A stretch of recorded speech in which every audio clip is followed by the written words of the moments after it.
கர்த்தராகிய இயேசு கிறிஸ்து நாமத்தினால் உங்கள் ஒவ்வொருவரையும் இந்த நிகழ்ச்சிக்கு வரவேற்கிறேன். இது விசேஷமான மாதம்.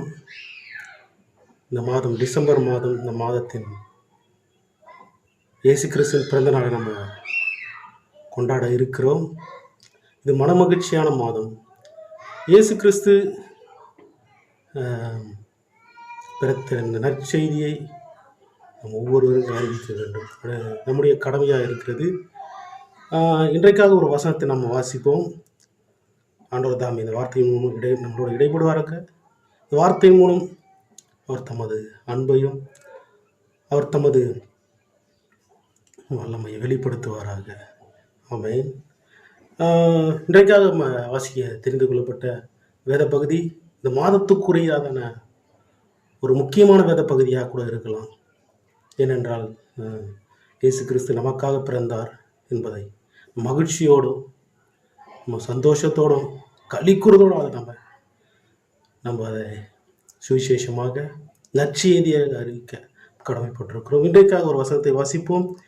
அது மத்தேயு சுவிசேஷம் 1ஆம் அதிகாரம் 21 வசனம் இப்படி சொல்கிறது.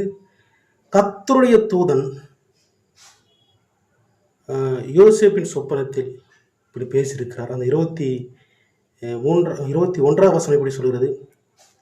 அவள் ஒரு குமாரனை பெறுவாள், அவருக்கு இயேசு என்று பெயரிடுவாயாக, ஏனெனில் அவர் தமது ஜனங்களின் பாவங்களை நீக்கி அவர்களை ரட்சிப்பார் என்றான்.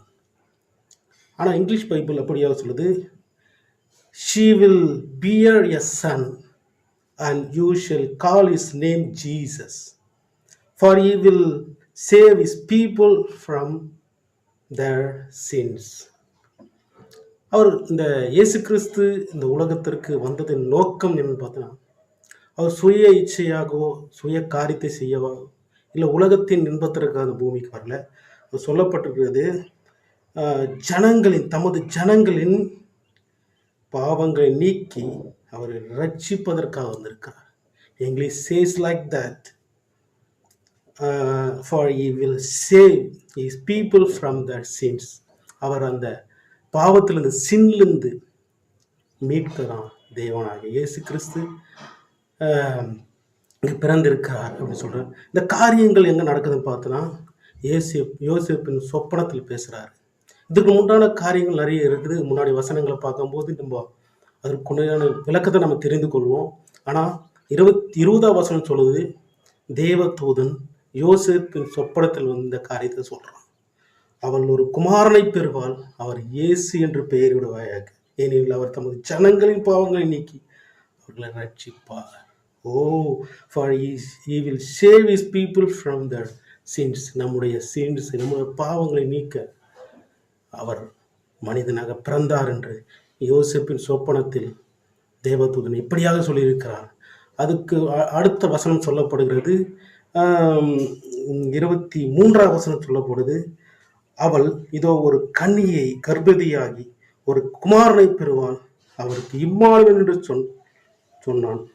இம்மானுவேல் என்பதற்கு தேவன் நம்மோடு இருக்கிறார் என்று அர்த்தமாம். முதல் இயேசு கிறிஸ்துன்னு ஒரு பேரை சொல்லி தேவதூதன் பேசினார். அந்த இயேசு கிறிஸ்துன்றதுக்கு தம்முடைய ஜனங்களின் பாவங்களை நீக்க அவர் ரட்சிக்கிறவர். for he will be saved with people that sins சொல்றார். ஆனால் இங்கே சொல்லப்படுது, நம்ம ஆங்கிலத்தில் வாசிப்போம். மத்தேயு 1:23 ஆங்கிலத்தில் வாசிப்போம். behold the virgin shall conceive and bear a son and they shall call his name Emmanuel. Emmanuel means God with us. இவ்வளோ ஒரு வல்லமையான வார்த்தை பார்த்தீங்கன்னா, தேவதூதன் அவன் யோசிப்பு ஒரு கவலையோடு ஒரு என்ன சொல்ல சந்தேகத்தோடு அவருக்கும் அந்த மரியாளுக்கும் திருமணம் நடக்கலை, யோசேப்புக்கும் மரியாளுக்கும் திருமணம் நடக்கலை. ஆனால் அவள் கர்ப்பவதி இருக்கிறான்னு கேள்விப்படும் போது அவர்களை தள்ளிவிடலாம், அவன் நல்ல ஒரு நீதிமான அவன் நிமித்தம் அவளை தள்ளிவிடலாம்னு நினைச்சான். ஆனால் பரிசுத்த ஆவியான தேவதூதன் யோசேப்பிடம் பேசுகிறார். எப்படி பேசுகிறார்? இது பரிசுத்த ஆவியினால் உண்டானது, இதற்கு நீ இயேசுன்னு பெயரிடு அப்படின்னு சொப்பனத்துல இருந்து பேசுறாரு.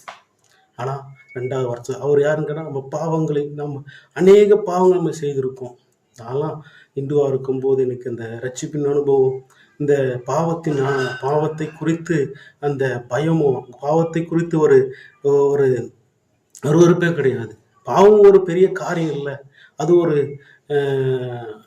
ஒரு காரியம் கிடையாது. நான் எனக்குள்ள சிந்தித்துக் கொண்டிருந்தேன். ஆனா ஆண்டவராகிய இயேசு கிறிஸ்து என்னை ரட்சித்த நிமித்தம், ரட்சிப்பின் சந்தோஷத்துல, ஒரு பிறப்பின் நன்னாளில அவர் பிறப்பின் நாளை கொண்டாட போகிறோம். ஒரு சில நாட்களே இருக்கிறது. இந்த நாள் அவரை குறித்து நான் நற்செய்தியை நான் பிரசங்கிக்க நான் எவ்வளவு பாக்கியம் உள்ளவன் எனக்கு தெரியும். ஆண்டவர் என்னை தேடி வந்து ரட்சித்து இப்பொழுதும் தன்னுடைய பிள்ளையை ஏற்றுக்கொண்டிருக்கிறார்.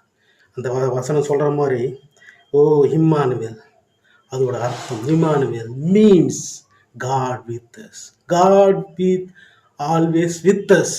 Thank you father, thank you father. இந்த நாளில் உங்களை ஒவ்வொருவருக்கும் இயேசு கிறிஸ்துவின் அப்பா பிறந்த நாளை, அவர் மனிதனாக பூமியில் பிறந்தார். ஆனால் இப்பொழுதோ ஒவ்வொருவருடைய இருதயத்திலும் பிறக்க வேண்டும். இதுதான் நற்செய்தியின் நோக்கம். அவர் நமக்காக பிறந்தார், நமக்காக ஜீவித்தார். இப்போது நம்மோடு இருக்கிறதா அர்த்தமோ, நம் பாவங்களை நீக்க அவர் மனிதனாக பிறந்தார் என்று ஒரு வசனம் சொல்லுகிறது. இன்னொரு வசனம் சொல்லுகிறது, அவர் நம்மோடு இருக்கிறார். இதை விட நம் பாக்கியம். நம் பாவங்களை கழுவி நம்மளை சுத்திகரித்து நம்முடைய பிள்ளையாக நம்மோடு இருந்து நம்மளை ஆசீர்வதித்துக் கொண்டிருக்கிறார். தேவ பிள்ளைகளே, இந்த வார்த்தை கேட்டுக்கொண்டு ஒவ்வொருவரும் இயேசு கிறிஸ்துவின் நாமத்தினால், இதை கேட்டுக்கொண்டிருக்கிற ஒவ்வொருவரும் அந்த ஆண்டவராகிய இயேசு கிறிஸ்துவை தன் சொந்த இரட்சகராக ஏற்றுக்கொள்ளாத யாராவது இந்த செய்தி கேட்டுக்கொண்டதா, என் தேவனாய் கர்த்தர் இப்பொழுது உங்களுடைய பேச இடைபட வாஞ்சியோடு இருக்கிறார். அவரை உங்களை தேடி உங்கள் அருகில் இருக்கிறார். இதோ வாசப்படியிலிருந்து கதவை தட்டுகிறேன், என் சத்தத்தை கேட்டு ஒருவன் கதவை திறந்தால் அவனோடு நான் போஜனம் பண்ணுவேன் சொல்லியிருக்கிறது. அவர் மாறாதவர், அவர் எப்போதும் ஜீவிக்கிறவர். நன்றி அப்பா. அவரை தொழுது கொள்ள அவரை நம்புகிற பிள்ளைகள் பாக்கியவான்கள். அவர் நம்மோடு இருக்கிறார். நம் பாவத்துக்காக பூமியில் வந்து பிறந்தவர், நம்மோடு இருந்து நம்மளை ஆசீர்வதிக்கிறவர். அப்பா நன்றி அப்பா. நாளில் இந்த மன மகிழ்ச்சியான இந்த நாளில் இந்த நாளில் கூட தேவனாய் கர்த்தர் எல்லா தேவைகளையும் சந்தித்து நம்மை ஆசீர்வதித்து கிருபைக்காக அவரை சோத்தரிக்கிறேன். நன்றி அப்பா. அந்த 2 வார்த்தைகள், அந்த தேவ தூதன் வந்து யோசேப்புன்னு சொன்ன 2 வார்த்தைகள், 21ஆம் வசனம் 23ஆம் வசனம் 2 வசனம் சொல்லப்படுது. அவர் நம்ம பாவத்தை நீக்க இந்த பூமிக்கு வந்தார், அவர் நம்மோடு இருக்கிறார் என்று 2 காரியங்கள். அப்போ பாவங்கள் நீக்கப்படும் போது ஒரு வசனம், பாவங்களை நீக்கவர் வந்திருக்கிறார், பாவங்களுக்கு நம்மோடு இருந்து நம்மோடு இருக்கிறார் என்று 2 அர்த்தம் இருக்கு. யாரெல்லாம் கர்த்தர் என்னோடு இருக்கிறார் என்று நீங்க நினைக்கிறீர்களோ, ஆண்டவரை இயேசு உங்களுக்கு இறைப்பட்டு பேசிக்கொண்டிருக்கிறாரோ, அவர் எல்லோரும் அப்பா ஆமேன் என்று தகப்பனின் கைகளை உயர்த்தி அப்பா ஆண்டவருக்கு நன்றி செலுத்துங்கள். நன்றி அப்பா, நன்றி அப்பா, நன்றி. ஒரு பாடலை பாடி நம்ம தேவனுடைய நாமத்தை நம்ம உயர்த்துவோம். நன்றி அப்பா.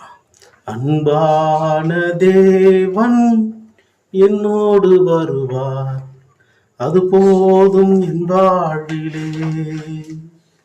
அன்பான தேவன் என்னோடு வருவார், அது போதும் என் வாழ்விலே. தேவா நான் எதினால் விசேஷித்தவன், ராஜா அதை தினம் யோசிப்பவன். தேவா நான் எதினால் விசேஷித்தவன், ராஜா அதை தினம் யோசிப்பவன். எதினால் நீர் என்னோடு வருவதினால், ஆமென்.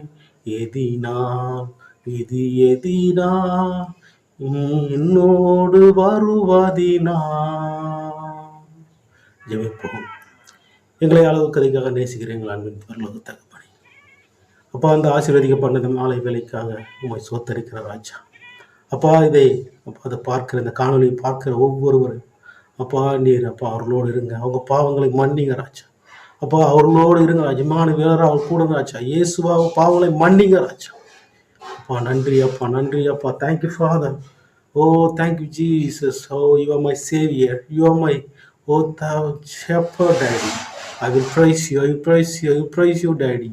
Oh, I worship you, Master. Hallelujah. Hallelujah. You are my strength. You are my refuge, Master. Oh, Emmanuel, God with us. Oh, what a joy. Oh, hallelujah. Oh, Jesus, what a joy. Oh, Jesus, Jesus, Jesus, Jesus, it is. Thank you, Father. Thank you, Father. Thank you for your wonderful love. Thank you for your wonderful mercy. Thank you for your wonderful, oh, glorious Daddy. Oh, thank you, Jesus. Bless them. Oh, hallelujah. Oh, Jesus, Jesus, Jesus, Jesus, Jesus. நன்றியோடு துதிக்கிற ராஜா. தொடர்ந்து ஒவ்வொருவரையும் ஆசீர்வதிங்க, ஒவ்வொருவரையும் பலப்படுத்துங்க, ஒவ்வொருவரோடும் இடைப்படுங்க ராஜா.